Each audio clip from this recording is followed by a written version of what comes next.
Chapter 9, Section 4. The population standard deviation reflects variability among individual observations. This is directly affected by any relatively large or small observation within the population.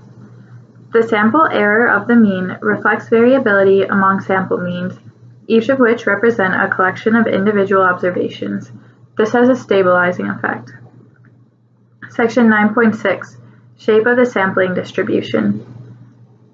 The central limit theorem states that regardless of the population shape, the shape of the sampling distribution of the mean approximates a normal curve if the sample size is sufficiently large. Here are some examples of this. Populations with a non-normal shape, two non-normal shapes, or an approximately normal shape all have sampling distributions that reveal a drift toward normality. These sample sizes of 2 have a peak in the middle and tapered flanks on either side.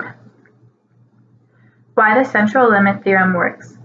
Many sample means with intermediate values. This means that when the sample size is large, it most likely contains the full spectrum of small, intermediate, and large scores from the parent population, whatever its shape. Also, there are few sample means with extreme values. The likelihood of obtaining extreme sample mean values declines with the extremity of the value, producing the smoothly tapered, slender tails that characterize the normal curve. Section 9.7. Other sampling distributions.